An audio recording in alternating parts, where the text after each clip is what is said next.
ജീവധാര ജീവമൊഴി കാൽവരിനാഥന്റെ സ്നേഹമൊഴി തിരുനിറത്താൽ ജീവനേകും യേശുനാഥന്റെ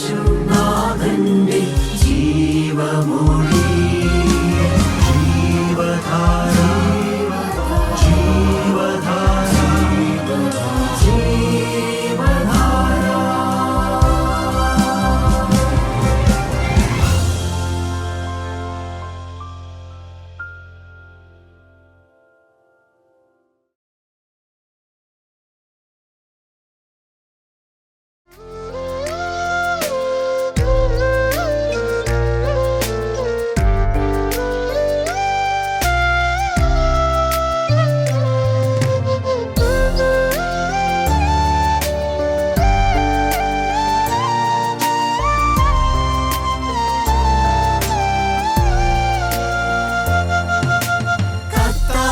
കർത്താവിലെപ്പോഴും സന്തോഷിച്ചാർക്കുവിൻ സ്തോത്രയാഗം കഴിപ്പിൻ.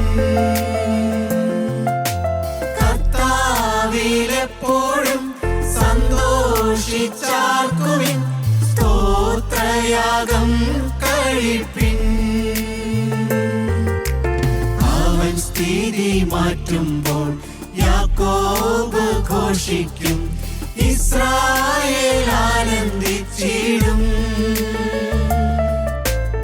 അവൻ സ്ഥിതി മാറ്റുമ്പോൾ യാക്കോബ് ഘോഷിക്കും, ഇസ്രായേൽ ആനന്ദിച്ചിടും. നീറിടും വേളയിൽ നീ എനിക്കേകിടും നന്മയിൻ നീരുറവാ. നീറിടും വേളയിൽ നീ എനിക്കേകിടും നന്മയിൻ നീരുറവാ. നീറിടും വേളയിൽ നീ എനിക്കേകിടും നന്മയിൻ നീരുറവാ.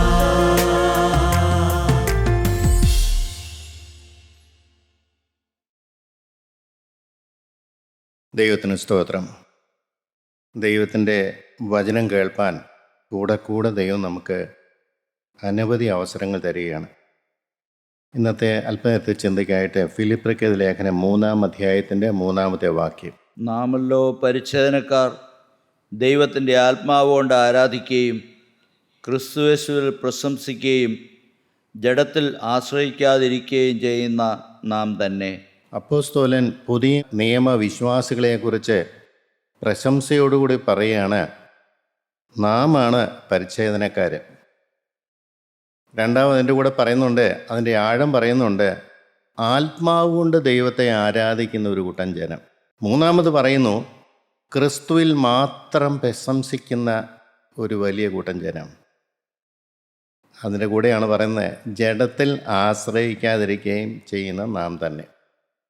വളരെ ഗഹനമായ ഒരു വിഷയമാണെങ്കിലും അല്പനേരം കൊണ്ട് തൊട്ട് പോകാനാണ് ഞാൻ ആഗ്രഹിക്കുന്നത്. ദൈവത്തിന് സ്തോത്രം. എക്കാലത്തും ദൈവം തൻ്റെ പ്രിയപ്പെട്ട ജനം തൻ്റെ സ്വന്തമായിരിക്കണമെന്ന് ആഗ്രഹിക്കും. അവർ ജാതികളിൽ നിന്നും വ്യത്യസ്തരായിരിക്കണം. അവർ അവരുടെ സൃഷ്ടാവായ ദൈവത്തെ അറിയണം. ദൈവം അവർക്ക് എന്ത് ചെയ്തു എന്നവർ മനസ്സിലാക്കണം. ദൈവത്തെ സ്നേഹിക്കുന്ന ഒരു നല്ല ഹൃദയം അവർക്ക് വേണം. ദൈവത്തോട് പറ്റിച്ചേർന്നവർക്കിരിക്കണം. ദൈവത്തിൻ്റെ കൽപ്പനകൾ അവരുടെ നന്മയ്ക്ക് വേണ്ടിയാണെന്ന് അറിഞ്ഞുകൊണ്ട് അത് അനുസരിക്കുകയും വേണം. എന്നാൽ സങ്കടമെന്ന് പറയട്ടെ, എക്കാലത്തും ജനങ്ങൾ ദൈവത്തെ സ്നേഹിക്കുകയോ ദൈവത്തിൻ്റെ വചനം അനുസരിക്കുകയോ ദൈവത്തെ പ്രസാദിപ്പിക്കുകയോ ചെയ്യുന്ന ഒരു കാര്യമല്ല. അവർക്ക് ലോകമാണ് അവരുടെ വിഷയം. ദൈനംദിന ജീവിത പ്രശ്നങ്ങൾ എങ്ങനെ കൈകാര്യം ചെയ്യണമെന്നും ഈ ലോകത്തിൽ സുഖമായി ജീവിക്കണം. പക്ഷെ അവരൊരു കാര്യം ശ്രദ്ധിക്കുന്നുണ്ട്, വലിയ പ്രകടമായ ഭാവത്തിലൊന്നും അവർ പോവുകയില്ല. അതുകൊണ്ട് അവർക്ക് അവരെക്കുറിച്ച് തന്നെ നല്ല മതിപ്പാണ്. പരീക്ഷത്വം എന്നൊക്കെ പറയും, വലിയ കുഴപ്പങ്ങളും ചെയ്യുന്നില്ല. ദൈവം പറയുന്ന എല്ലാ കാര്യമൊന്നും അനുസരിക്കത്തില്ല, അവർക്കനുസരിക്കാൻ പറ്റുന്ന ചില കാര്യം അനുസരിക്കും. എന്നിട്ട് അവർ തന്നെത്താൻ ചിന്തിക്കുകയാണ്, ഒരു കുഴപ്പവുമില്ല, എൻ്റെ പോക്ക് ശരിയാണ്, ദൈവം എൻ്റെ ഹൃദയത്തിലുണ്ട്, ഞാൻ ദൈവത്തെ പ്രസാദിപ്പിക്കുന്ന വ്യക്തിയാണെന്ന് ധരിച്ചുകൊണ്ട് പോകുന്നു. ഈ കാര്യം പൊളിച്ചെടുക്കാൻ വളരെ പ്രയാസമാണ്. കർത്താവായ യേശുക്രിസ്തു തന്നെ ലോകത്തിൽ വന്നിട്ടും അന്നത്തെ പരീശന്മാരെ കണ്ടിട്ട് കർത്താവ് കരയാണ്. അവരുടെ ചിന്താഗതി മാറ്റാൻ പറ്റണില്ല. അവർ വേറെ പലതിലുമാണ് പ്രശംസിക്കുന്നത്. അവരുടെ പോക്ക് ഇപ്പോഴും ശരിയാണെന്നാണ് പറയുന്നത്. വർഷങ്ങൾക്ക് മുമ്പ് കൊടുത്ത ന്യായപ്രമാണം എന്താണെന്ന് പോലും അവർ മനസ്സിലാക്കാതെ ഇന്നും അതിൻ്റെ ചില ആചാരാനുഷ്ഠാനങ്ങളിൽ കടിച്ചു തൂങ്ങി കിടക്കുന്നു. എന്നാൽ ശരിയായ ആത്മീയം ദൈവത്തെ ആത്മാവിലും സത്യത്തിലും ആരാധിക്കുന്ന ഒരു അനുഭവം ഉണ്ടെന്ന് അവരറിയുന്നില്ല. യേശുക്രിസ്തുവാണ് എൻ്റെ പ്രശംസാ വിഷയം. എൻ്റെ ജഡത്തിലല്ല ഞാൻ ആശ്രയിക്കേണ്ടത്. ദൈവത്തെ പ്രസാദിപ്പിക്കാനാണ് ഈ ജീവിതകാലം എനിക്ക് തന്നിരിക്കുന്നുള്ള കാര്യം മറന്നുപോകും. നമുക്കറിയാം, ഉൽപ്പത്തി പുസ്തകം 17-ാം അധ്യായത്തിൽ 10-ാമത്തെ വാക്യത്തിലാണ് അബ്രഹാമിനോട് പറയുന്നു, നിന്റെ ജനം, നിന്റെ സന്തതി ഒക്കെയും എന്നോടൊരു നിയമം ചെയ്തിരിക്കണം, എന്നോട് നിയമം ചെയ്തവരായിരിക്കണം, എന്നോട് വാക്ക് പറഞ്ഞവരായിരിക്കണം, എൻ്റെ കൽപ്പന അനുസരിക്കാൻ ബാധ്യസ്ഥരായിരിക്കണം. അബ്രഹാമിനോടാണ് പറഞ്ഞത്, നിന്റെ സന്തതിയും നിന്റെ പിൽക്കാലത്തുള്ള എല്ലാവരും പരിച്ഛേദന ഏൽക്കണം. പരിച്ഛേദന ഏൽക്കാൻ മനസ്സില്ലാത്തവനെ ഛേദിച്ചെഴുകണം എന്നാണ് പറയുന്നത്. ഇന്നത്തെ കാലത്ത് പറയുകയാണെങ്കിൽ അവർ ആത്മീയ ലോകത്തിൽ നിന്നും വെളിയിലാണ്. പരിച്ഛേദന എന്ന് പറയുന്നതിൻ്റെ ആത്മീയ അർത്ഥം മനസ്സിലാക്കി അത് അനുസരിക്കുന്നില്ലെങ്കിൽ ആത്മലോകത്തിൽ അവൻ കാണില്ല. എത്ര നന്നായി ജീവിച്ചാലും അവനെക്കുറിച്ച് എന്തെല്ലാം പ്രശംസിക്കാനുണ്ടെങ്കിലും മനുഷ്യർ നല്ലതെല്ലാം പറഞ്ഞാലും ഈ പരിച്ഛേദന എന്ന് പറയുന്ന ദൈവത്തോട് വാക്കു പറയുന്ന ഒരു കാര്യം അവൻ ചെയ്യുന്നില്ലെങ്കിൽ അവൻ ദൈവസേനയിൽ നിന്ന് ഔട്ടാണ്. എന്താണ് പരിച്ഛേദന എന്ന് പറയുന്നത്? ശരീരത്തിൻ്റെ ഒരു ഭാഗം മുറിച്ച് ആ വേദന സഹിച്ചുകൊണ്ട് ആ രക്തം കണ്ടുകൊണ്ട് ദൈവത്തോട് ഉടമ്പടി പറയാണ്, ഞാൻ നിൻ്റേതാണ്, ഞാൻ നിൻ്റെ കൽപ്പന അനുസരിക്കും, ഞാൻ നിന്നെ സ്നേഹിക്കും, ഞാൻ നിൻ്റെ ജനമായിട്ട് ഈ ഭൂമി ജീവിക്കും, ഈ ലോകം എനിക്കൊരു വിഷയമല്ല, നിന്നെ പ്രസാദിപ്പിക്കുക എന്നുള്ളത് മാത്രമാണ് എൻ്റെ ജീവിതത്തിൻ്റെ ലക്ഷ്യം എന്നുള്ള ഉടമ്പടി. അന്നത്തെ കാലത്ത് ജനം അതിൻ്റെ ആഴമൊന്നും മനസ്സിലായില്ല. അവർ ആ ചടങ്ങ് നിർവഹിച്ചുകൊണ്ടിരുന്നു. കർത്താവ് വരുമ്പോഴും ഇപ്പോഴും യഹൂദൻ ചെയ്യുന്നതാണ് പരിച്ഛേദന എന്ന് പറയുന്നത്. അവന് ആ കർമ്മം നിർവഹിക്കുന്നുണ്ട്, പക്ഷേ അതിൻ്റെ പിന്നിലുള്ള ആത്മീയ അർത്ഥം എന്താണെന്ന് അവർ ഗ്രഹിക്കുന്നില്ല. അത് മാറ്റാൻ നോക്കിയിട്ടും അത് കർത്താവിന് പോലും സാധിക്കാത്തൊരവസ്ഥയിലേക്കാണ് വന്നിരിക്കുന്നത്. അവരവിടെ ആചാരാനുഷ്ഠാനങ്ങൾ ഉറച്ചു നിൽക്കുകയാണ്. ദൈവത്തോട് ഉടമ്പടി പറയുന്നു, ദൈവത്തോട് വാക്ക് പറയുന്നു. ദൈവത്തിന് സ്തോത്രം. പ്രിയപ്പെട്ടവരെ, ആ ഉടമ്പടി നാളിതുവരെ യഹൂദൻ ചെയ്തുകൊണ്ടിരുന്നു, പക്ഷെ ദൈവം പ്രസാദിച്ചില്ല. ഇവിടെയാണ് നാം ചിന്തിക്കേണ്ട ഒരു കാര്യം. ആവർത്തന പുസ്തകം 10-ാം അധ്യായത്തിൻ്റെ 16-ാമത്തെ വാക്യത്തിൽ പറയുന്നു, നിങ്ങൾ നിങ്ങളുടെ ഹൃദയത്തിൻ്റെ അഗ്രചർമ്മം പരിച്ഛേദന ചെയ്യുവേൻ, ഇനിമേൽ ദുശാഠ്യമുള്ളവരാകരുത്, നിന്റെ ദൈവമായ യഹോവയെ നീ ഭയപ്പെടണം, അവനെ സേവിക്കണം, അവനോട് ചേർന്നിരിക്കണം. അപ്പം പഴയ നിയമത്തിൽ തന്നെ പറഞ്ഞിരിക്കുന്നു, ഒരു ശരീരത്തിൻ്റെ ഒരു ഭാഗം മുറിച്ച് ഞാൻ ദൈവത്തിൻ്റെ കൽപ്പന അനുസരിച്ചു എന്ന് പറയുന്നതിനേക്കാൾ ഉപരി പരിച്ഛേദന നടക്കേണ്ടത് നിൻ്റെ ഹൃദയത്തിലാണ്. മനുഷ്യ സ്വഭാവത്തിൻ്റെ കേന്ദ്രബിന്ദു ഹൃദയമാണ്, മനുഷ്യൻ്റെ ആളത്വമാണ്. മനുഷ്യൻ്റെ ശരിയായ ആ ആളത്വമാണ് പരിച്ഛേദന നടക്കേണ്ടത്, ഹൃദയ പരിച്ഛേദന. ശരീരത്തിനൊരു ഭാഗം പരിച്ഛേദന ചെയ്യുന്ന ഒരു ചടങ്ങാണ്, ശരിയാണ്. പക്ഷെ ദൈവം വ്യക്തമായിട്ട് അവർ പറഞ്ഞു കൊടുക്കുന്നുണ്ട്, ഹൃദയത്തിൻ്റെ പരിച്ഛേദനയാണ്. നിന്റെ ദുശാഠ്യം മാറണം, നിന്റെ ഹൃദയം മാറണം. ഹൃദയത്തിലാണ് കത്തിവെക്കേണ്ടത്, ഹൃദയമാണ് മുറിയേണ്ടത്, ഹൃദയത്തിലാണ് ദൈവത്തോട് ഉടമ്പടി പറയേണ്ടത്. ദൈവത്തിന് ഹിതകരമല്ലാത്ത കാര്യം നിന്റെ ഹൃദയത്തിൽ നീ മാറ്റണം. ഹൃദയത്തിൽ മാറ്റം വരണം. ഹൃദയം ദൈവത്തോട് ചേരാൻ പറ്റണം. ദൈവത്തോട് നന്ദിയും കടപ്പാടുമുള്ള ഹൃദയം നീ സമ്പാദിക്കണം. നിന്റെ പ്രാകൃതമായ പിതാക്കന്മാർ തന്നിരിക്കുന്ന സ്വഭാവം മാറിയേ പറ്റുള്ളൂ. ലോക മനുഷ്യൻ്റെ ചിന്താഗതി നീ മാറ്റിയേ പറ്റുള്ളൂ. നിന്റെ ദുശാഠ്യം നീ മാറണം. നമുക്കെന്നെ അറിയാം, യെരമ്യാ പ്രവചനം 6-ാം അധ്യായത്തിൻ്റെ 10-ാമത്തെ വാക്യത്തിൽ അവിടെ പറയുന്നുണ്ട്, അവരുടെ ചെവിക്ക് പരിച്ഛേദന ഇല്ലായകയാൽ വചനം ശ്രദ്ധിപ്പാൻ കഴിയുകയില്ല, യഹോവയുടെ വചനം അവർക്ക് നിന്നയായിരിക്കുന്നു, അവർക്കതിൽ ഇഷ്ടവുമില്ല. ഒന്നുകൂടെ ഗഹനമായിട്ട് പറയാണ്, വചനം കേട്ടാലേ മനുഷ്യന് മാറ്റം വരികയുള്ളൂ. വചനം കേൾപ്പാൻ ജനത്തിന് താല്പര്യമില്ല. ഇവിടെ പറയുന്നു നിങ്ങളുടെ ചെവിക്ക് പരിച്ഛേദനയില്ല എന്ന് പറഞ്ഞാൽ ദൈവം വചനം കേൾക്കാനുള്ള താല്പര്യമില്ല. കേൾക്കുന്നുണ്ട്, പക്ഷെ ഗ്രഹിക്കുന്നില്ല. ചെവി മണ്ണമായി പോയി എന്ന് പറയും. ദൈവം വചനം കേട്ട് ഗ്രഹിക്കാനുള്ള കൃപ അവർക്ക് ലഭിക്കുന്നില്ല. ആ കൃപയ്ക്ക് വേണ്ടി അവർ പ്രാർത്ഥിക്കുന്നുമില്ല. വചനം കേൾക്കുന്നുണ്ട്, വചനം കേൾക്കുന്നില്ലേ? ഉണ്ട്, ദൈവജനമല്ലേ, ദൈവജനമാണ്. പക്ഷെ ചെവിക്ക് പരിച്ഛേദനയില്ല, കേൾക്കേണ്ടതുപോലെ കേൾക്കുന്നില്ല, ഗ്രഹിക്കേണ്ടതുപോലെ ഗ്രഹിക്കുന്നില്ല, ജീവിതത്തിൽ മാറ്റം വരുന്നില്ല. വചന കേൾവി കൊണ്ട് സംഭവിക്കേണ്ട കാര്യം, ദൈവം ഉദ്ദേശിക്കുന്ന കാര്യം നടക്കുന്നില്ല. എക്കാലത്തും അങ്ങനെയാണ് പ്രിയപ്പെട്ടവരെ. ഹൃദയം മാറുന്നില്ല, വചനം കേൾക്കാനുള്ള ആ കൃപ കിട്ടുന്നുമില്ല, കേൾക്കുന്നുണ്ട്, ഗ്രഹിക്കുന്നില്ല. എൻ്റെ ദൈവത്തിന് സ്തോത്രം. പ്രിയപ്പെട്ടവരെ, അതുകൊണ്ട് എക്കാലത്തും ദൈവം ജനത്തെ നോക്കി ദുഃഖിക്കുകയാണ്. അവർ ദൈവജനം എന്ന് അഭിമാനിക്കുന്നുണ്ടെങ്കിലും ഹൃദയം മാറുന്നില്ല, വചനത്തോട് താല്പര്യമില്ല, വചനം കേൾക്കാൻ ഒരു മടുപ്പ്. എന്നും ഇതല്ലേ പറയണത്? പാവം വിടണം, പാവം വിടണം എന്നും പറയാൻ അത് മാത്രമേ ഉള്ളൂ, വേറെ വിഷയങ്ങളൊന്നും ഇല്ല. എൻ്റെ പ്രിയപ്പെട്ടവർ, ഇതൊരു വലിയ ചിന്താകുഴപ്പമാണ്. പാപം മാറാതെ എങ്ങനെ ദൈവത്തിന് അനുഗ്രഹിക്കാൻ പറ്റും? പാപം എന്നതിനേക്കാൾ ഉപരി കുറച്ചുകൂടെ ഗൗരവമായിട്ട് പറഞ്ഞാൽ, പിശാച് മാറണം ഹൃദയത്തിൽ നിന്ന്, ആളത്വത്തിൽ നിന്ന് പിശാചിൻ്റെ പിടി മാറണം, അവൻ്റെ നിയന്ത്രണം മാറണം. അങ്ങനെ പിശാചിൻ്റെ നിയന്ത്രണത്തിൽ കിടക്കുന്ന ഒരു മനുഷ്യനെ എങ്ങനെ ദൈവത്തിന് അനുഗ്രഹിക്കാൻ പറ്റും? അവനെങ്ങനെ സമാധാനം കിട്ടും? ദൈവിക സമാധാനമൊക്കെ ദൈവത്തിന് കൊടുക്കാൻ പറ്റുമോ? പിശാച് വാഴുന്ന ഒരു ഹൃദയം, നിയന്ത്രിക്കുന്ന ഒരു ഹൃദയം, തെറ്റിലേക്ക് ആകർഷണം കൊടുക്കുന്ന ഒരു ജീവിതം, എപ്പോഴും ലോകം കാണുന്നു, എപ്പോഴും ജഡസുഖങ്ങളിലേക്ക് ഹൃദയം പോകുന്നു, എപ്പോഴും മറ്റുള്ളവരുടെ കുറ്റം കാണുന്നു, എപ്പോഴും കോപിക്കുന്നു, എപ്പോഴും ഈർഷ്യയും വാശിയും വൈരാഗ്യവും വരുന്നു, എപ്പോഴും ഭാരം, എപ്പോഴും ആകുലങ്ങൾ, എപ്പോഴും പരാതികൾ. എൻ്റെ ദൈവത്തിന് സ്തോത്രം. ജന്മത്തെ ശപിക്കുന്നു. ഒരു ദൈവം ഉണ്ടെന്ന് മനസ്സിലാക്കുന്നില്ല. ദൈവം വളരെ ദൂരെ ദൂരെ ദൂരെ എന്ന് ചിന്തിക്കുന്ന ഒരു മനുഷ്യ സമൂഹമാണ് ഇക്കാലത്തും ഉള്ളത്. പ്രിയപ്പെട്ടവരെ, കർത്താവായ യേശുക്രിസ്തു ജീവിക്കുന്നു, പിതാവായ ദൈവം ജീവിക്കുന്നു, ക്രൂശ് മരണം വെട്ടിത്തിളങ്ങി ഓരോ മനുഷ്യരും മുമ്പിൽ നിൽക്കുന്നുണ്ടെങ്കിലും അതിൽ കൂടെ മനുഷ്യന് മാറ്റം സംഭവിക്കുന്നില്ല. അതാണ് അന്നത്തെ കാലത്തെ പരിശോധനയെക്കുറിച്ച് പറയുന്നത്. മനുഷ്യൻ ദൈവത്തോട് ഉടമ്പടി പറയുന്നില്ല, മനുഷ്യൻ ദൈവസന്നിധിയിലേക്ക് ചെല്ലുന്നില്ല, അവന് പ്രശ്നമുണ്ട്. ആ പ്രശ്നത്തിൻ്റെ കാരണം എന്താണെന്ന് വചനം പറയുന്നുണ്ട്. പക്ഷേ അതിന് പരിഹരിക്കാനായിട്ട് അവനെ മുന്നോട്ട് ഇറങ്ങുന്നില്ല. എൻ്റെ പ്രശ്നം എന്താണ്? എനിക്കെന്തുകൊണ്ടാണ് ഈർഷ്യ വരുന്നത്? എനിക്കെന്തുകൊണ്ടാണ് കോപം വരുന്നത്? എനിക്കെന്തുകൊണ്ടാണ് നിരാശ വരുന്നത്? എനിക്കെന്തുകൊണ്ടാണ് ഒരു പ്രത്യാശയില്ലാത്ത എന്താണ്? എനിക്ക് ദൈവസാന്നിധ്യം കിട്ടാത്ത എന്തുകൊണ്ടാണ്? എനിക്ക് പ്രാർത്ഥിക്കാൻ മടുപ്പ് വരുന്നത് എന്തുകൊണ്ടാണ്? ഈ വചനം വായിക്കാനും വചനം കേൾക്കാനും ഒരു താല്പര്യമില്ലാത്ത എന്താണ്? അല്ല, വായിച്ചാൽ പോലും ഗ്രഹിക്കാൻ പറ്റാത്ത എന്താണ്? ഈ കെടുതി വരുന്നത് എന്തുകൊണ്ടാണ്? ഈ ദുഃഖം വരുന്നത് എന്തുകൊണ്ടാണ്? എൻ്റെ മക്കളിങ്ങനെ തെറ്റിപ്പോകുന്നത് എന്തുകൊണ്ടാണ്? അനേക ജീവിതത്തിൻ്റെ പ്രശ്നങ്ങൾ ഉണ്ടെങ്കിലും അത് എന്തുകൊണ്ടാണെന്ന് മനസ്സിലാക്കി ദൈവസന്നിധിയിലേക്ക് തിരിയുന്നില്ല. ഇതെക്കാലത്തുള്ള മനുഷ്യൻ്റെ പ്രശ്നമാണ്. ദൈവത്തിന് സ്തോത്രം. പ്രശ്നമുള്ള മനുഷ്യൻ അതിന് പരിഹാരം കിട്ടാൻ വേണ്ടി ഓടി നടക്കും, വചനം കേൾക്കാൻ വരും, കൂട്ടായ്മകൾ വരികയും ചെയ്യും. പക്ഷെ അതനുസരിക്കാനുള്ള മനസ്സില്ല. പ്രിയപ്പെട്ടവർ, ഇവിടെയാണ് എൻ്റെ പ്രശ്നം കിടക്കുന്നത്.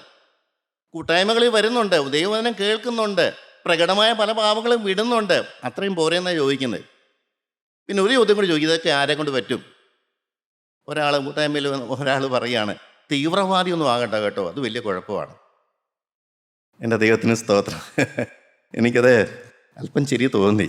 തീവ്രവാദി ആകട്ടെ. തീവ്രവാദി എന്ന് പറയുന്ന സെൻസ് നമുക്കറിയാമല്ലോ. ഇന്നത്തെ കാലത്ത് തീവ്രവാദികളാണ് ഈ ലോകത്തെ മുഴുവൻ പ്രശ്നം ഉണ്ടാക്കുന്നത്. അതുകൊണ്ട് തീവ്രവാദം കുഴപ്പമാണ്, ശരിയാണ്. കുടുംബത്തെ പ്രശ്നമാണ്, സമൂഹത്തെ പ്രശ്നമാണ്. ആ തീവ്രവാദി ആർക്കും ഉൾക്കൊള്ളാൻ പറ്റില്ല. ആത്മീയ തീവ്രവാദികളുടെ കാര്യമാണ് ഞാൻ പറയണത്. ആർക്കും ഉൾക്കൊള്ളാൻ പറ്റില്ല, ആർക്കും സ്നേഹിക്കാൻ പറ്റില്ല, ആർക്കും അടുക്കാൻ പറ്റില്ല. കാരണം അവരുടെ ഉള്ളിൽ നിന്ന് വരുന്നത് ഈ തീവ്രവാദ ചിന്താഗതികളാണ്. എന്ന് പറഞ്ഞാൽ ദൈവത്തോട് കൂറ് പുലർത്തുന്ന ചിന്താഗതി, ദൈവത്തെ സ്നേഹിക്കുന്ന ആൾ, ദൈവത്തിൻ്റെ വചനം അനുസരിക്കുന്ന ആൾ. പിന്നെ പ്രിയപ്പെട്ടവരെ, എന്നാൽ ചിലരൊക്കെ പറയുന്നുണ്ട് എല്ലാവരെയും അനുഗ്രഹിക്കും, അനുഗ്രഹത്തിൻ്റെ ഭാഗം മാത്രമേ പറയാവുള്ളൂ എന്ന് പറയുന്നവരും ഉണ്ട് ഈ ലോകത്തിൽ. എൻ്റെ ദൈവത്തിന് സ്തോത്രം. ആത്മാവുണ്ടോ അതിനകത്ത്? ദൈവം അത്ര കർശനമായിട്ടാണ് ഈ വചനങ്ങൾ പറയുന്നത്. ഇത് നീ അനുസരിച്ചാൽ ഞാൻ നിന്നെ അനുഗ്രഹിക്കാം, ഞാൻ നിന്നെ വാലല്ല തലയാക്കാമെന്നാണ് പറഞ്ഞത്, ഞാൻ നിന്നെ ഉന്നതമാക്കാമെന്നാണ് പറഞ്ഞത്, ഞാൻ നിന്നെ വിശുദ്ധനാക്കാമെന്നാണ് പറഞ്ഞത്, ഞാൻ നിൻ്റെ ഹൃദയത്തിലേക്ക് കടന്നു വരാമെന്നാണ് പറയുന്നത്, ഞാൻ നിൻ്റെ കൂടെ കഴിയാമെന്നാണ് പറയുന്നത്, ഞാൻ നിൻ്റെ കണ്ണുനീര് തുടയ്ക്കാമെന്നാണ് പറഞ്ഞത്, നിൻ്റെ ആവശ്യങ്ങൾ ഞാൻ ഏറ്റെടുക്കാമെന്നാണ് പറഞ്ഞത്, ഞാൻ നിൻ്റെ കൂടെ ജീവിക്കാമെന്നാണ് പറഞ്ഞത്, ഞാൻ നിൻ്റെ വീട്ടിൽ കഴിയാമെന്നാണ് പറഞ്ഞത്. യോശുവോട് പറഞ്ഞു, നീ കാല് ചവിട്ടുന്ന ദേശം ഞാൻ നിനക്ക് അവകാശമായി തരും. പക്ഷെ ആദ്യത്തെ കടമ്പ നമ്മൾ കടന്നേ പറ്റുള്ളൂ. അതിന് മനസ്സില്ല. അനുഗ്രഹം വേണം, അനുഗ്രഹിക്കുന്ന ദൈവത്തിൻ്റെ വചനം അനുസരിക്കാനുള്ള മനസ്സിലാണ്. ദൈവത്തിന് സ്തോത്രം. പ്രിയപ്പെട്ടവരെ, നമുക്ക് ചിന്തിച്ചു നോക്കാം, ഈ കാലത്ത് ജീവിക്കുന്ന നമുക്കെന്താണ് ഇതിൻ്റെ പ്രസക്തി? പഴയ കാലത്തെ ആ പരിച്ഛേദന ഉണ്ടായിരുന്നു. ഈ കാലത്ത് നമുക്ക് എങ്ങനെ ദൈവത്തെ പ്രസാദിപ്പിക്കാൻ പറ്റും?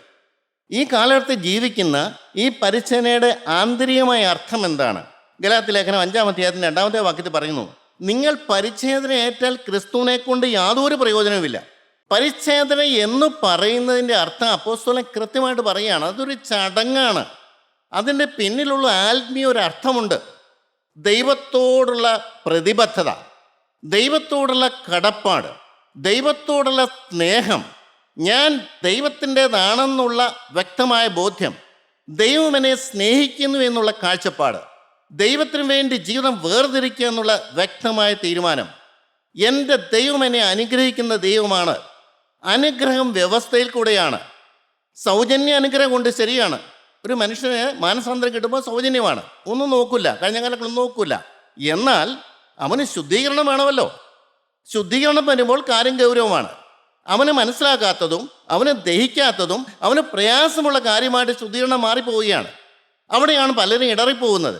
ആദ്യ സ്നേഹം കിട്ടിയവരൊക്കെയും ഇടറിപ്പോകുന്നു, പിന്മാറിപ്പോകുന്നതിൻ്റെ കാരണം എന്നാന്ന് ചോദിച്ചാൽ, അവർക്ക് അവരോട് തന്നെയുള്ളൊരു യുദ്ധമാണ് ആത്മീയം. അവരുടെ സെൽഫിനെ തകർക്കുന്ന പരിശുദ്ധാത്മാവിന് വേണ്ടിയുള്ളൊരു യജ്ഞമാണ് അവിടെ. അവരുടെ സെൽഫാണ് അവരെ നിയന്ത്രിക്കുന്നത്, അവരുടെ സ്വയമാണ് അവരെ നിയന്ത്രിക്കുന്നത്, അവരുടെ ഇഷ്ടങ്ങളാണ് അവരെ നിയന്ത്രിക്കുന്നത്. ഒരു കാലത്തും ദൈവത്തെ പ്രസാദിപ്പിക്കാൻ പറ്റില്ല. ആ സ്വയത്തിൻ്റെ സ്ഥാനത്ത് ദൈവത്തിൻ്റെ പരിശുദ്ധാത്മാവ് ടേക്ക് ഓവർ ചെയ്ത് മനുഷ്യൻ്റെ ജഡപ്രവൃത്തികളെല്ലാം മരിപ്പിച്ച് അവനെ ദൈവസ്വരൂപമുള്ളവരാക്കി തീർക്കാനാണ് പരിശുദ്ധാത്മാവ് ആലോചിക്കുന്നത്. ഈ പരിശുദ്ധാത്മാവിന് കീഴ്പ്പെടാനോ വിനയപ്പെടാനോ മനുഷ്യൻ തയ്യാറാകാത്താണ് യഥാർത്ഥ കാരണം. ദൈവത്തിന് സ്തോത്രം. കൊലോസ്യ ലേഖനം 2-ാം അധ്യായത്തിൻ്റെ 11-ാമത്തെ വാക്യത്തിൽ കൃത്യമായിട്ട് പറയുന്നുണ്ട്, യേശു ക്രിസ്തുവിൻ്റെ ക്രൂശിലെ മരണം എൻ്റെ പാപത്തിന് പരിഹാരമാണെന്ന് വിശ്വസിക്കുന്നവർ എല്ലാവരും ഉണ്ട്. നമുക്ക് അവിടെ പറയുന്നു, കൈകൊണ്ടല്ലാത്തൊരു പരിച്ഛേദന യേശു ക്രിസ്തു ചെയ്തു. വേണമെന്ന് വായിച്ചു നോക്കാം. 2:11 കൊലോസ്യ ലേഖനം 2:11. അവനിൽ നിങ്ങൾക്ക് ക്രിസ്തുവിന്റെ പരിച്ഛേദനയാൽ ക്രിസ്തു പരിച്ഛേദന ചെയ്തു. ഞാൻ പരിച്ഛേദന ചെയ്യേണ്ടതിന് പകരം ക്രിസ്തു എനിക്ക് വേണ്ടി പരിച്ഛേദന ഇട്ടു. വായിച്ച ക്രിസ്തുവിന്റെ പരിച്ഛേദനയാൽ ജഡശരീരം ഉരിഞ്ഞു കളഞ്ഞതിനാൽ ക്രിസ്തുവിന്റെ തന്നെ പരിച്ഛേദന കൊണ്ട് ജഡശരീരം ഉരിഞ്ഞു കളഞ്ഞു, ജഡപ്രകൃതം മാറി. വായിക്ക. കൈകൊണ്ടല്ലാത്ത പരിച്ഛേദനയും ലഭിച്ചു. കൈകൊണ്ടല്ലാത്ത പരിച്ഛേദന ക്രിസ്തു നിർവഹിച്ചു. ഇന്ന് നാം ജീവിക്കുന്ന കാലഘട്ടത്തിൽ നമ്മൾ യഹൂദന്മാരെ പോലെ ആ അഗ്രചർമ്മ പരിച്ഛേദന ചെയ്യുന്ന കാര്യങ്ങളല്ല ചെയ്യുന്നത്. അപ്പോസ്തലൻ പറയുന്നു, നാം ചെയ്യേണ്ട പരിച്ഛേദന ക്രിസ്തു ചെയ്തു. അവൻ ജഡത്തിൻ്റെ കൈകൊണ്ടല്ലാത്ത പരിച്ഛേദന കൊണ്ട് അവൻ ജഡത്തിൻ്റെ ആസക്തികൾ മാറ്റി. ഒന്നുകൂടെ വായിച്ചത്. അവനിൽ നിങ്ങൾക്ക് ക്രിസ്തുവിന്റെ പരിച്ഛേദനയാൽ ജഡശരീരം ഉരിഞ്ഞു കളഞ്ഞതിനാൽ തന്നെ കൈകൊണ്ടല്ലാത്ത പരിച്ഛേദനയും ലഭിച്ചു. ഈ യുഗത്തിൽ ജീവിക്കുന്ന യഹൂദനല്ലാത്ത എനിക്കും നിങ്ങൾക്കും എല്ലാം ലഭിച്ചത് എനിക്ക് വേണ്ടി ക്രിസ്തു പരിച്ഛേദനയേറ്റു. എന്താണ് ആ പരിച്ഛേദന? സ്വന്തം ശരീരം മുറിപ്പെടുത്താൻ വിട്ടുകൊടുത്തു. പരിശുദ്ധ രക്തം കൊണ്ട് ദൈവത്തെ പ്രസാദിപ്പിച്ചു. ഈ ക്രൂശിലെ മരണം അതാണ് എനിക്കും നിങ്ങൾക്ക് ഓരോരുത്തർക്കും വേണ്ടി ദൈവം ചെയ്തത്. പരിച്ഛേദന ഏൽക്കാത്തവനെ ഛേദിച്ച് കളയണമെന്നാണ് ദൈവത്തിന് വചനം പറയുന്നത്. ദൈവത്തോട് നിയമം പറയാത്തവനും ദൈവത്തോട് ഉടമ്പടി പറയാത്തവനും ദൈവത്തിന് വേണ്ടി വേർതിരിക്കാത്തവനും ദൈവസേനയിൽ യാതൊരു അവകാശവുമില്ല. അവൻ ഔട്ടാണ്. മനുഷ്യൻ എന്തെല്ലാം പറഞ്ഞാലും എനിക്ക് സ്വർഗം കിട്ടുമെന്നോ ദൈവം എൻ്റെ ഹൃദയത്തിലുണ്ടെന്നോ പറഞ്ഞിട്ടൊന്നും ഒരു കാര്യമില്ല. അവൻ ഇതെങ്ങനെ? ക്രിസ്തുവിൻ്റെ പരിച്ഛേദന. ക്രിസ്തു കൈകൊണ്ടല്ലാത്തൊരു പരിച്ഛേദന ചെയ്തു. അവൻ്റെ ശരീരം മുറിപ്പെട്ടു, അവൻ രക്തം ചിന്തി. ആ രക്തത്തിൽ വിശ്വസിക്കുന്നവനാണ് ഞാൻ ചെയ്യേണ്ട കാര്യം ക്രിസ്തു ചെയ്തു. എനിക്ക് വേണ്ടി ക്രിസ്തു ചെയ്തു. ഞാൻ ദൈവത്തോട് ഉടമ്പടി ചെയ്യേണ്ടതിന് പകരം ക്രിസ്തു എനിക്ക് വേണ്ടി അത് ചെയ്തു. ജഡശരീരം ഉരിഞ്ഞു കളഞ്ഞു. ദൈവത്തിന് സ്തോത്രം. ഇത് മനസ്സിലാക്കാൻ വലിയ പ്രയാസമുള്ള കാര്യമാണ്. ആർക്ക് കിട്ടും? ദാഹിക്കുന്നവന് കിട്ടും. ഒരു നിർമ്മല വിശ്വാസം മതി എനിക്ക് രക്ഷപ്പെടണം. എൻ്റെ കഴിഞ്ഞ കാലം എന്തു ആയിക്കോട്ടെ, ദൈവം നോക്കുന്നില്ല. അപ്പോൾ സർവത്തിൽ പറയാമല്ലോ, ഇപ്പോൾ എല്ലായിടത്തും എല്ലാവരും മാനസാന്തരപ്പെടണം. കഴിഞ്ഞ കാലങ്ങളെ ദൈവം ഓർക്കണില്ല. ഈ മാനസാന്തരം എന്ന് പറഞ്ഞാൽ എന്താണ്? അതല്ല എൻ്റെ വിഷയം. ക്രിസ്തുവിനെ നോക്കിക്കണ്ട് ക്രിസ്തു എനിക്ക് എന്ത് ചെയ്തു എന്ന് മനസ്സിലാക്കിക്കൊണ്ട് ക്രിസ്തുവിൻ്റെ കാഴ്ചകൂട്ട് ചെന്നുകൊണ്ട് അവൻ എനിക്ക് ചെയ്ത നിസ്സാരമായ കാര്യമല്ല, സ്വന്തം ജീവൻ എനിക്ക് വേണ്ടി വെടിഞ്ഞവനെ, അവനെ മാനിക്കുന്നു, അവനെ സ്നേഹിക്കുന്നു, അവൻ ഉദ്ദേശിക്കുന്ന കാര്യം ഞാൻ ചെയ്തു കൊടുക്കാൻ എന്നെ തന്നെ വിട്ടുകൊടുക്കുന്നു. ജീവിതം ദൈവത്തിന് സമർപ്പിക്കുന്നു. സ്വർഗം തനിക്ക് ഏറ്റവും പ്രിയപ്പെട്ടവനെ നമുക്ക് വേണ്ടി തന്നുവെങ്കിൽ, യാഗമായി അർപ്പിച്ചുവെങ്കിൽ എനിക്ക് യാതൊരു കാര്യമില്ലേ? വേറെ പുസ്തകം എഴുതിയിരിക്കുന്ന, വിലാപങ്ങളുടെ പുസ്തകം ഇരിക്കുന്ന കടന്നു പോകുന്ന ഏവരുമേ നിങ്ങൾക്കിത് ഏതുമില്ലേ? ക്രിസ്തു ക്രൂശിൽ പിടഞ്ഞു മരിച്ചത് നിങ്ങൾക്ക് നിങ്ങളുടെ ഹൃദയത്തിലേക്കൊന്നും കയറുന്നില്ലേ? നിങ്ങളുടെ ഹൃദയത്തിലെ ഒരു നൊമ്പരമായിട്ട് വരുന്നില്ലേ? നിങ്ങൾക്ക് ദൈവത്തോട് സ്നേഹവും കടപ്പാടും വരുന്നില്ലേ? എൻ്റെ പാപത്തെ ഓർത്ത് അലറിക്കറിയാൻ എനിക്ക് സാധിക്കുന്നില്ലേ? ആത്മാവ് വേദനയ്ക്കാണ്. നിങ്ങൾക്കിത് ഏതുമില്ലേ എന്നാണ് ചോദിക്കുന്നത്. നൂറ്റാണ്ടുകൾ കഴിഞ്ഞു, രോഗം എന്തോരം പുരോഗമിച്ചു. ജനങ്ങൾ ഈ ദേശത്തു നിന്ന് വെളി രാജ്യത്തേക്ക് പോകുന്നു, സമ്പൽ സമൃദ്ധി തേടിപ്പോകുന്നു. കൊള്ളാം, നല്ല കാര്യം തന്നെ, എല്ലാം കൊള്ളാം. പക്ഷെ ഒരു കാര്യത്തിന് അത് യാതൊരു മാറ്റവുമില്ല. ക്രിസ്തു എനിക്കും നിനക്കും വേണ്ടി മരിച്ചു, നിനക്ക് രക്ഷയ്ക്ക് വേണ്ടി അവൻ ക്രൂശിൽ പിടഞ്ഞു മരിച്ചു എന്നുള്ള സത്യം എക്കാലത്തും നിലനിൽക്കുന്നൊരു സത്യമാണ്. അതിന് വില കൊടുക്കാൻ എത്ര പേരുണ്ട്? നീ എവിടെ ജീവിക്കുന്നു, നീ എന്ത് ജീവിക്കുന്നു, നീ എന്ത് സമ്പാദിക്കുന്നു, ഇതൊന്നും ഒരു വിഷയമുള്ള കാര്യമല്ല. നിനക്കൊരു മരണമുണ്ട്. ആ മരണക്കിടക്കൽ നിന്നെ ആര് സഹായിക്കുന്നുള്ളൂ ചിന്തിക്കാറുണ്ടോ? നീ ആർക്ക് വേണ്ടി ജീവിച്ചോ അവൻ നിൻ്റെ അടുത്തേക്ക് വരും. ദൈവത്തിന് സ്തോത്രം. എൻ്റെ ദൈവം എന്നോട് ഉറപ്പ് പറഞ്ഞിട്ടുണ്ട്, മോനെ ഞാൻ നിന്നെ കൂട്ടിക്കൊണ്ടു പോകും. അതുകൊണ്ട് നീ പേടിക്കൊന്നും വേണ്ട. നീ ലോകത്തിലേക്കോ മറ്റുള്ളവരിലേക്കോ നോക്കി നീ അല്പം പോലും ഭാരപ്പെടുകയൊന്നും വേണ്ട. നിൻ്റെ ജീവിതം എനിക്ക് തന്നതാണെങ്കിൽ ആ ജീവിതം വിശുദ്ധമായി സൂക്ഷിക്കണം നിനക്ക് ആഗ്രഹമുണ്ടെങ്കിൽ ഞാൻ എക്കാലം നിൻ്റെ കൂടെ കാണും. നിൻ്റെ കഷ്ടതകളിലും നിൻ്റെ സന്തോഷങ്ങളിലും ഞാൻ നിന്നെ വിട്ടുമാറി പോകുന്ന വിഷയമില്ല. എൻ്റെ ദൈവത്തിന് സ്തോത്രം. പ്രിയപ്പെട്ടവർ, ഇത്ര വിശ്വസ്തനായ ഒരു ദൈവം വേറെ ആരുണ്ട്? മനുഷ്യരിൽ ആർക്കെങ്കിലും വിശ്വസ്തയുണ്ടോ? മനുഷ്യരിൽ ആർക്കെങ്കിലും സ്നേഹമുണ്ടോ? ദൈവം കൊടുത്ത സ്നേഹമല്ലാതെ ആർക്കെങ്കിലും സ്നേഹമുണ്ടോ? സ്വാർത്ഥ സ്നേഹം മാത്രമേ ഈ ലോകത്തെ കാണാനുള്ളൂ. എല്ലാവരും അവരവരുടെ കാര്യം മാത്രം നോക്കും. എന്നാൽ യേശുവിൻ്റെ കാര്യം നോക്കിയില്ല. അവൻ എനിക്ക് വേണ്ടി കരുതി, അവൻ എൻ്റെ കാര്യം നോക്കി, എൻ്റെ നന്മ നോക്കി, എന്നെ സ്വർഗത്തിലാക്കാൻ അവൻ അധ്വാനിച്ചു. ഈ ഭൂമിയിലെ ജീവിതത്തിൽ ശത്രു തൊടാതെ അവൻ എന്നെ കാത്തു പരിപാലിക്കുന്നു.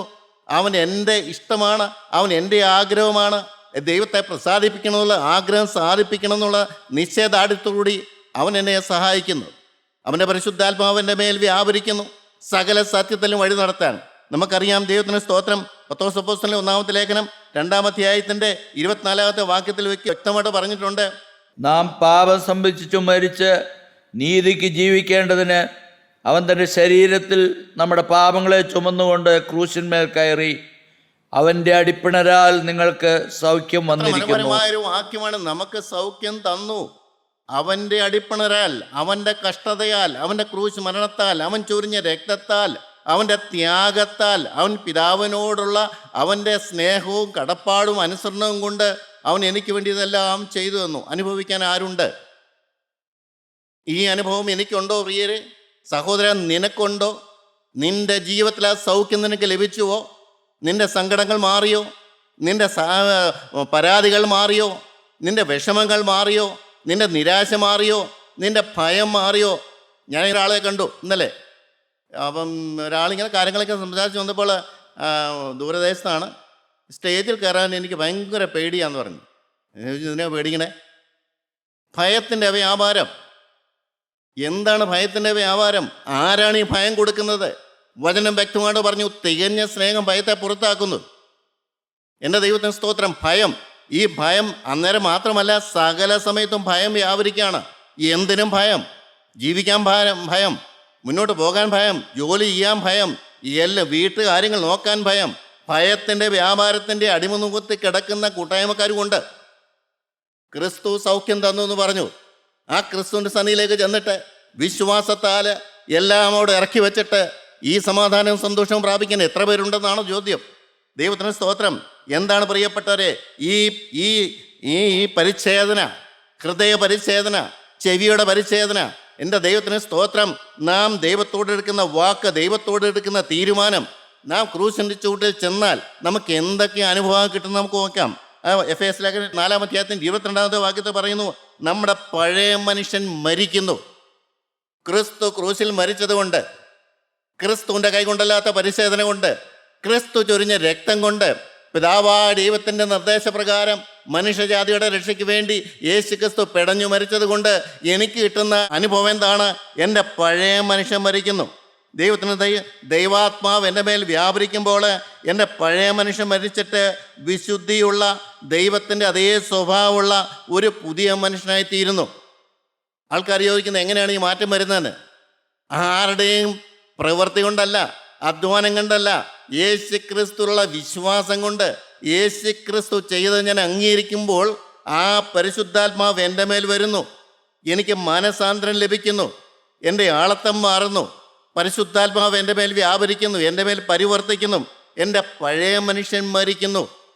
പാപത്തിൻ്റെ പ്രവണതയുള്ള പഴയ മനുഷ്യൻ, സാത്താൻ്റെ അടിമുനൂത്തി കിടക്കുന്ന പഴയ മനുഷ്യൻ, ലോകമേ ശരണമെന്ന് പറഞ്ഞ് ജീവിക്കുന്ന പഴയ മനുഷ്യൻ, ജഡത്തിൻ്റെ ഇമ്പങ്ങൾക്ക് വേണ്ടി ഓടുന്ന പഴയ മനുഷ്യൻ, സ്വാർത്ഥതയുള്ള പഴയ മനുഷ്യൻ, പണം സമ്പാദിക്കാൻ വ്യഗ്രതയുള്ള പഴയ മനുഷ്യൻ, എങ്ങനെയും മറ്റുള്ളവനെ ചതിച്ചായാലും വേണ്ടല്ല എനിക്ക് പണം വേണമെന്ന് ആഗ്രഹിക്കുന്ന പഴയ മനുഷ്യൻ, അവൻ്റെ ചിന്താഗതി മാറി എങ്ങനെയും എൻ്റെ ദൈവത്തെ പ്രസാദിപ്പിക്കണം, എങ്ങനെയും അവൻ്റെ കൽപ്പന എനിക്ക് അനുസരിക്കണമെന്ന് നിർബന്ധം വരുന്ന ഒരു പുതിയ മനുഷ്യൻ നമ്മുടെ ഹൃദയത്തിലുണ്ടാവുന്നു. ഒരു പുതിയ മനുഷ്യൻ. രണ്ടാമത്തെ കാര്യം അതാണ് കൊലോസ്യലേഖനം 3-ാം അധ്യായത്തിന് 9-ാമത്തെ വാക്യത്തിൽ കണ്ട് നിങ്ങളുടെ പഴയ മനുഷ്യൻ മുഴുവനായി മാറി ദൈവത്തിൻ്റെ അതേ സ്വഭാവമുള്ള പുതിയ മനുഷ്യൻ. ഈ പുതിയ നിയമം മുഴുവൻ പറയുന്നതാണ്, ഈ രൂപാന്തരത്തിൻ്റെ കാര്യമാണ് പറയുന്നത് മുഴുവൻ. കൊലോസ്യലേഖനത്തിൽ വ്യക്തമായിട്ട് പറയുന്നുണ്ട്, നിങ്ങളുടെ പഴയ മനുഷ്യൻ മുഴുവനായി മാറണം, മാറിയേ പറ്റുള്ളൂ, അല്ലെങ്കിൽ ക്രിസ്തുവിൻ്റെ ക്രൂശിനെ ശക്തി ഇല്ലാണ്ടായി പോവും. നമ്മളൊന്ന് ആലോചിക്കണം, നമ്മുടെ ജീവിതം കൊണ്ട് യേശു ക്രിസ്തുവിൻ്റെ ശക്തിയേറിയ ക്രൂശ് മരണത്തിൽ കൂടെ വ്യാപരിക്കുന്ന രക്ഷയാണോ ജനം കാണുന്നത്? അതിനെക്കുറിച്ച് പറയാൻ ആരുണ്ട്? അനുഭവിക്കുന്ന ആരുണ്ട്? അതിനെക്കുറിച്ച് ജനത്തിൻ്റെ മേൽ പകരാൻ ആരുണ്ട്? നിങ്ങൾ ക്രൂശിൻ ചുവട്ടിലേക്ക് ചെല്ലുക എന്ന് പറയാൻ എത്ര പേരുണ്ട്? അവിടെ നിങ്ങൾക്ക് പ്രശ്നമുണ്ട്, നിങ്ങളുടെ പ്രശ്നത്തിന് പരിഹാരമുണ്ട്. നിങ്ങളുടെ പാപം മാറും, നിങ്ങളുടെ പാപം മാറിക്കിട്ടും, നിങ്ങളുടെ പഴയ മനുഷ്യൻ മാറും, നിങ്ങളുടെ മേൽ പരിശുദ്ധാത്മാവ് ഇറങ്ങി വരും, നിങ്ങൾക്ക് പുതിയൊരു ഹൃദയം കിട്ടും, പുതിയൊരു ആത്മാവിനെ കിട്ടും, പുതിയൊരു കാഴ്ചപ്പാട് കിട്ടും, പുതിയൊരു വഴി തുറന്നു കിട്ടും, പുതിയൊരു ലക്ഷ്യം നിങ്ങളുടെ മുമ്പിൽ വന്നു കിട്ടും. നിങ്ങൾ സമാധാനത്തോടെ ഈ ഭൂമിയിൽ ജീവിക്കും. അല്ല, നിങ്ങളുടെ നാവില് സ്തുതി ലഭിക്കും. എൻ്റെ ദൈവത്തിന് സ്തോത്രം. ഈ ഒരു പരമസത്യം അനുഭവിച്ചുകൊണ്ട് ജനത്തോട് പറയാൻ എത്ര പേരുണ്ടെന്നുള്ളതാണ് ഇന്നത്തെ ഏറ്റവും പ്രധാനപ്പെട്ട പ്രശ്നം. അനുഭവിച്ചുകൊണ്ട്, ഈ വിശുദ്ധി അനുഭവിച്ചുകൊണ്ട്, ഈ കൃപ അനുഭവിച്ചുകൊണ്ട്, ഈ സ്നേഹം അനുഭവിച്ചുകൊണ്ട്, ഈ ആത്മാവിനെ അനുഭവിച്ചുകൊണ്ട്, ഈ കാഴ്ചപ്പാട് ലഭിച്ചുകൊണ്ട്, ഈ ക്രിസ്തുവിനെ വിശ്വസിച്ചുകൊണ്ട്, ഈ ക്രിസ്തുവിൻ്റെ കാഴ്ചച്ചൂട്ടിൽ ചെന്നവനായി, ക്രിസ്തുവിൻ്റെ ചാൽച്ചൂട്ടിൽ അഭയം കണ്ടെത്തിയവനായി, അവിടെ വിശ്രാമം കണ്ടെത്തിയവനായി, ആ സ്നേഹം അനുഭവിച്ചറിയുന്ന എത്ര പേരുണ്ടെന്നാണ് ദൈവം ഓരോരുത്തരെയും നോക്കുന്നത്. റോമർക്ക് ലേഖനം 14-ാം അധ്യായത്തിൻ്റെ 7-ാമത്തെ വാക്യം, കർത്താവിനുള്ളവരായി, കർത്താവിന് വേണ്ടി, കർത്താവിൽ മരിക്കുന്ന ഒരു വിശ്വാസി. കർത്താവിന് വേണ്ടി ജീവിക്കുന്നു, കർത്താവിൽ ജീവിക്കുന്നു, കർത്താവിൽ മരിക്കുന്ന ഒരു വിശ്വാസി. ആളത്തം മാറുന്നു, പ്രകൃതം മാറുന്നു, സ്വഭാവം മാറുന്നു. ആള് ക്രിസ്തുവിൽ ലയിച്ചു ചേരുന്നു, ക്രിസ്തുവിൻ്റെ അതേ ആളത്തം ലഭിക്കുന്നു. എൻ്റെ ദൈവത്തിന് സ്തോത്രം. ഫിലിപ്പർക്ക് ലേഖനം 3-ാം അധ്യായത്തിന് 20-ാമത്തെ വാക്യത്തിലുണ്ട് നമ്മുടെ പൗരത്വം സ്വർഗത്തിലാണെന്ന്. സ്വർഗത്തിൽ പൗരത്വമുള്ള ജീവിതം. ഇവിടെ ജീവിക്കുന്നു, പക്ഷെ പൗരത്വം സ്വർഗത്തിലാണ്. ഇവിടെ അല്പകാലം ജീവിക്കുന്നു, എൻ്റെ ശരിയായ ഭവനം സ്വർഗത്തിലാണ്. എഫെസർക്ക് ലേഖനത്തിൽ പറഞ്ഞിട്ട് സ്വർഗത്തിൽ ഇരുത്തി എന്ന് പറയുന്നുണ്ട്. സ്വർഗത്തിൽ ജീവിക്കുന്നു, തൽക്കാലത്തേക്ക് ഇവിടെ ഡെപ്യൂട്ടേഷനിൽ ഇവിടെ വന്നിരിക്കുന്നു. അതൊക്കെ ചിന്തിക്കുന്ന അത്ര സുന്ദരമായ കാര്യമാണെന്നറിയാം. ഡെപ്യൂട്ടേഷൻ ജീവിക്കുന്നു പറഞ്ഞാൽ നമ്മുടെ ജീവിതം ഒരിടത്ത്, ഒരു ജോലി ഒരിടത്താണ്, പക്ഷേ തൽക്കാലത്തേക്ക് വേറെ സ്ഥലത്തേക്ക് നമ്മളെ വിടുന്നു. അത് കഴിയുമ്പോൾ മടങ്ങി പഴയ സ്ഥലത്തേക്ക് വരണം. നമ്മളെ വീണ്ടെടുക്കപ്പെട്ടപ്പോൾ സ്വർഗത്തിരുത്തുന്ന എഫെസ്യർ 2-ാം അധ്യായത്തിൽ വ്യക്തമായിട്ട് പറയുന്നുണ്ട്, സ്വർഗത്തിലാണ് നമ്മുടെ ബേസ് ഹെഡ് ഓഫീസ്. തൽക്കാലത്തേക്ക് നമ്മളെ ഭൂമിയിലേക്ക് അയച്ചു. തൽക്കാലത്തെ ഭാര്യയുടെ കൂടെ ജീവിക്കാൻ, തൽക്കാലത്തേക്ക് ഒരു ജോലി ചെയ്യാൻ, തൽക്കാലം കുറച്ച് കൃഷിപ്പണി ചെയ്യാൻ, തൽക്കാലം മക്കളെ വളർത്തുവാൻ. അത് കഴിഞ്ഞ് പറഞ്ഞങ്ങ് പോവും. എൻ്റെ ദൈവത്തിന് സ്തോത്രം. ഗൾഫിൽ ജീവിക്കുന്നവരെ, ഇപ്പോഴാണ് ഗൾഫിലൊക്കെ സ്ഥിരമായി താമസിക്കാനുള്ള സൗകര്യം കിട്ടുന്നത്. പണ്ടൊക്കെ ആണെങ്കിൽ ഗൾഫിൽ പോയാൽ തീർച്ചയായിട്ടും മടങ്ങി വരും. ദൈവത്തിന് സ്തോത്രം. പ്രവാസ ജീവിതം. എൻ്റെ ദൈവത്തിന് സ്തോത്രം. പ്രിയപ്പെട്ടവരെ, കൊരിന്ത്യർക്ക് 1-ാമത്തെ ലേഖനത്തിൽ വ്യക്തമായിട്ട് പറയുന്നുണ്ട്, 7:19 പറയും, പരിച്ഛേദനയല്ല, അഗ്രഹമല്ല, ഒന്നുമല്ല കാര്യം, വചനം അനുസരിക്കുന്ന എത്ര കാര്യം. അപ്പോൾ പരിച്ഛേദനയെക്കുറിച്ചൊന്നും അധികം സംസാരിക്കണ്ട, വചനം അനുസരിക്കാൻ പറ്റുമോ? ചടങ്ങുകളിലല്ല, വചനം അനുസരിക്കാൻ പറ്റുമോ? ചടങ്ങുകൾ ചെയ്യാൻ മനുഷ്യൻ എപ്പോഴും നല്ല താല്പര്യമാണ്, അത് എളുപ്പമുള്ള കാര്യമാണ്, പക്ഷേ വചനം അനുസരിക്കാൻ പറ്റുമോ? ദൈവത്തിന് സ്തോത്രം. ഗലാത്യർ 5:6 പറയുന്നു, സ്നേഹത്താൽ വ്യാപരിക്കുന്ന വിശ്വാസമാണ് കാര്യം, പരിച്ഛേദനയൊന്നും അല്ല വിഷയം. ദൈവസ്നേഹത്താൽ വ്യാപരിക്കുന്ന ദൈവത്തോടുള്ള വിശ്വാസം. ഇതൊക്കെ പറഞ്ഞാൽ മനസ്സിലാവുമെന്ന് എനിക്കറിയാൻ പാടില്ല. പുറമേ ഉള്ള മനുഷ്യൻ എന്തെല്ലാമാണേലും അകമേ രൂപാന്തരപ്പെടുത്തുന്ന മനോഹരമായ ഒരവസ്ഥയുണ്ട്. അതാണ് കാൽവറി കുരിശ്. അതാണ് ക്രിസ്തുവിൻ്റെ കാഴ്ചയോട്. അവിടെയാണ് രൂപാന്തരം. അവിടെയാണ് അഗ്രജന്മം മാറിക്കിട്ടുന്നത്. അവിടെയാണ് ദൈവത്തോടുള്ള നിയമം നടക്കുന്നത്. അവിടെയാണ് സ്നേഹം, അവിടെയാണ് സ്വസ്ഥത, അവിടെയാണ് സമാധാനം. പ്രിയപ്പെട്ടവരെ, ദൈവം നിങ്ങൾക്ക് കൃപ തരട്ടെ. ദൈവത്തിന് സ്തോത്രം.